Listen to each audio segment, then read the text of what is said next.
Mutant Chronicles, Fiction, The Apostle of Insanity Trilogy, Volume 3, Dementia, by Michael A. Stackpole.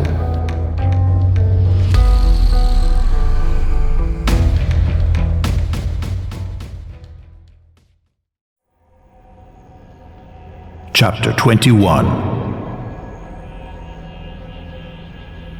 You did what with her? Carl shrugged, but I got the distinct impression he was less alarmed about Sandra's situation than I was. In the 30 hours you remained unconscious after the extraction, things moved quickly. Imperial used Ash's remains to show we had taken Lorraine Coven, and Capital asked for her to be returned to them. A number of deals were on the line. Deals? We're talking about a woman's life here. Carl frowned at me. You expect Capital to kill her? No, but if she is someone you would give up so easily, why did we go to the trouble of taking her from Imperial? Carl got up and opened his arms. We took her because that action was an excellent investment of minimal resources to get a big profit. That sort of dealing is exactly why I can afford this mountaintop retreat on Mars, or I can enjoy a villa in the rainforests of Venus. We took her because it was a good business decision to do so. I swirled wine around in my goblet, but did not drink. You lost an Attila unit and paid for mercenaries to invade an Imperial facility. Then you give away the prize. How do you figure a profit from that? He folded his arms across his chest. I think you can answer your own questions, Mr. Dent. I'll fill in anything you miss.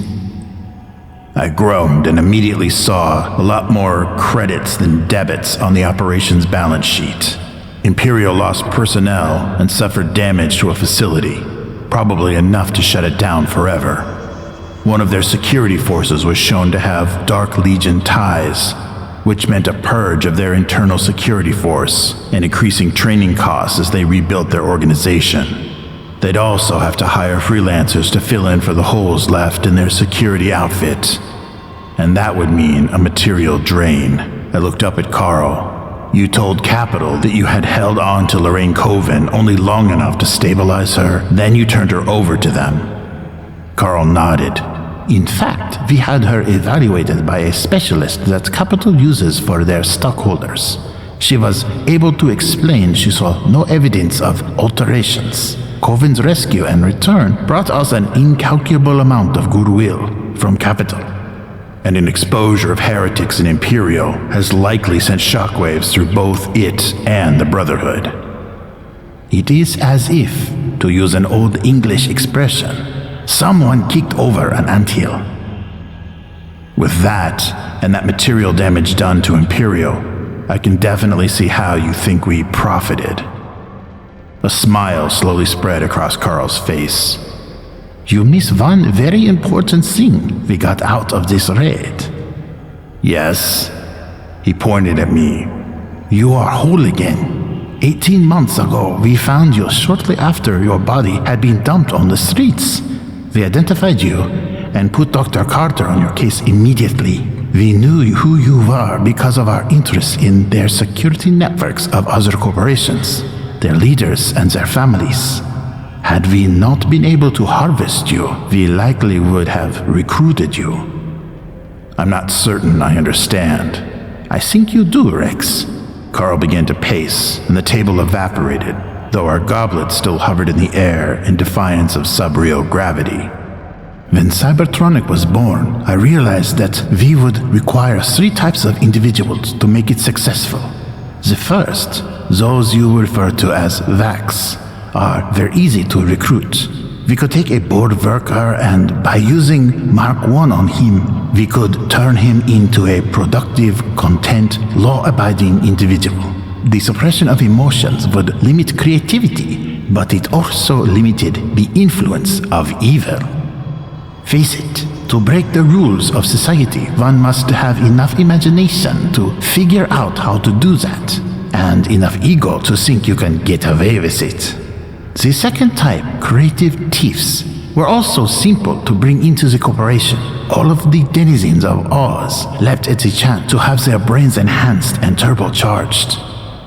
The distrust of technology rampant in other corporations frustrated them, and their decisions to pursue projects on their own made them the object of Brotherhood scrutiny. We gave them a chance to come into a safe harbor, where they would be appreciated for their work, rewarded for it, and, best of all, be given creative freedom to push mankind to the next level of evolutionary development. As Carl paced, he passed between our goblets, and the wine trembled with his steps. The third type of individual we need was more difficult to procure.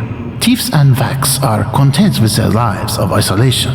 While they do not reject social human contact, they prefer a smaller circle of friends because it limits confusion and potential hurt. Some, like many of the scientists in Oz, have such poor socialization skills that letting them remain techno-hermits is a service to their fellow humans. Others, like Ms. Wickersham, just want a quiet life. That leaves people like Beach and me. Yes, the third constituency in the Cybertronic Trinity. I need people who already had interpersonal skills and diplomatic abilities, yet who are not unthinking toadies or worthless middle management types.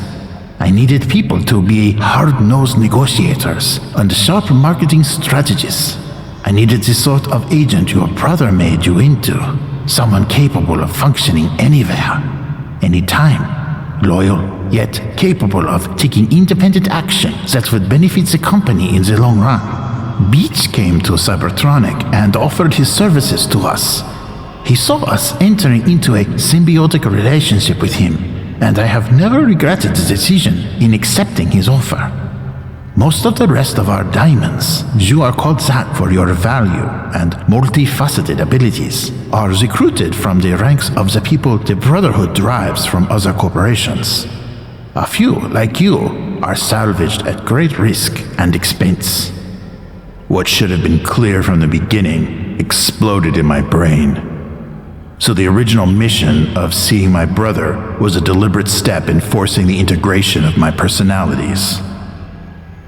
The process was occurring at a slow rate anyway. As you worked on the problem of Zorain Covin, Rex began to rely upon more and more of your skills. In the beginning, he was a carefree individual who had little problem with the wet work. As you were able to assert yourself, he resisted, but succumbed eventually. But was there an urgency in forcing integration, or were you just making use of a convenient situation? Carl paused and clasped his hands together behind his back. Originally, I wanted to see your brother and start working on him. When you kept after Lorraine, I decided that was a variable course to pursue, assuming it would bring you in contact with your brother again. I did not realize until now that you knew Covin, and I am unclear about your connection with her. I felt a warm Martian breeze caress my face and saw it ruffle Carl's hair. Her name is Cassandra Raleigh. She is the sister of Anastasia Kell, my brother's wife. Cassandra and I dated once or twice, and we served as maid of honor and best man, respectively, at my brother's wedding. She and I were thrown together socially because of our family ties, but we both knew early on that we'd only be friends. She met Monsignor Ellsworth, a funny little man who she shouldn't have given a second glance. He was twice her age, chubby enough that he didn't really seem to have a neck, and was bald as an abbot. Her weekly clothing allowance was more than he made in a month in his job as a dispatcher of garbage trucks for my father. I smiled in spite of myself. I thought she was crazy for liking him until I met him. Mon had a great sense of humor, in a way with folks that made you think he really cared about you. He had a great memory and would do little things for you without asking anything in return. One time, he called me and asked if I thought it would be presumptuous of him to buy Anna a birthday present. I'd forgotten Anna's birthday was coming up, and I think he knew that.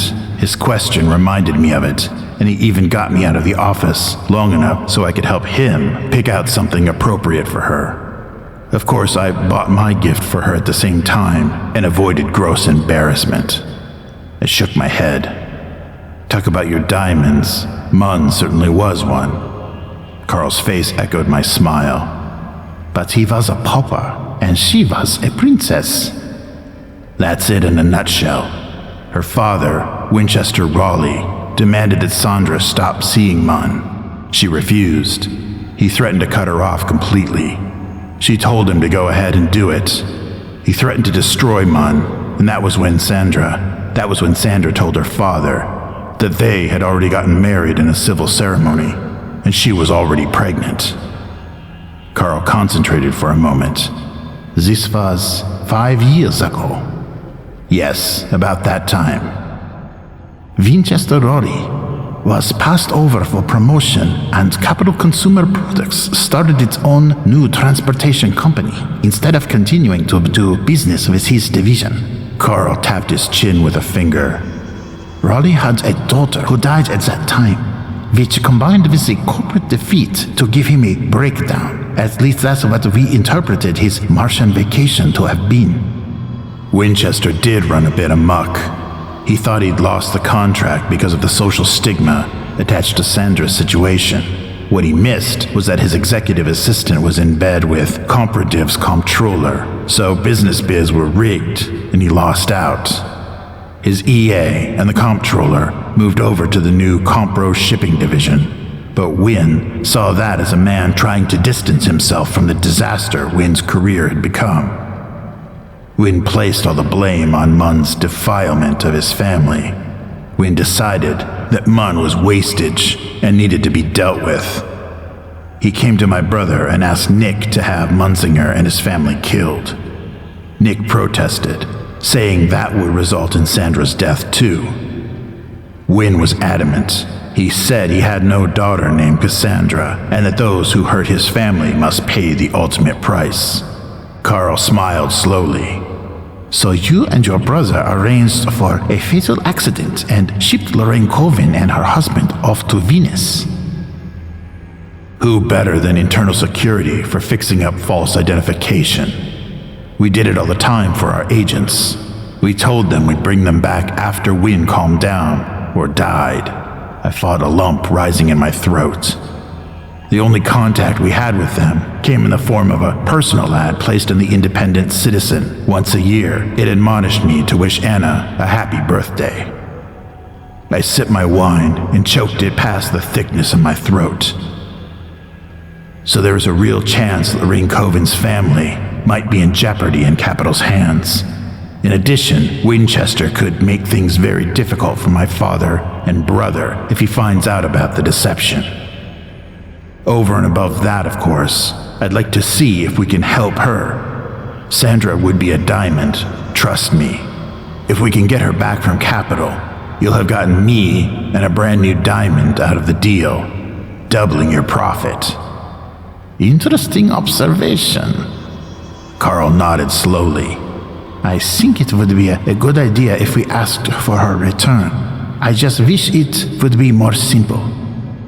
I doubt my brother would like communication from beyond the grave, but I could go through him. Only if things could be that simple. I'm missing something here. Carl frowned. An hour ago, the Bauhaus representative to the cartel's High Council called a meeting to discuss the presence of the Dark Legion on Luna. They have asked the corporation to be ready to turn over all personnel who have had contact with the Dark Legion. That means Sandra is becoming an artifact over which the corporations will fight. And if we cannot find a way to win her, I believe the Brotherhood will demand, at the very least, proof that she has been cleansed of any darkness. They will even offer to take care of her.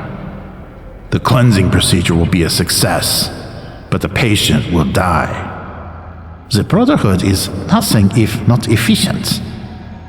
Carl quaffed the last of his wine, then crushed the glass in his hand and shattered it into glistening diamond shards up into the starfield arcing above our heads. We must do what we can to make sure she does not fall into their hands. Mutant Chronicles, Fiction, The Apostle of Insanity Trilogy, Volume 3, Dementia, by Michael A. Stackpole. Chapter 21, End.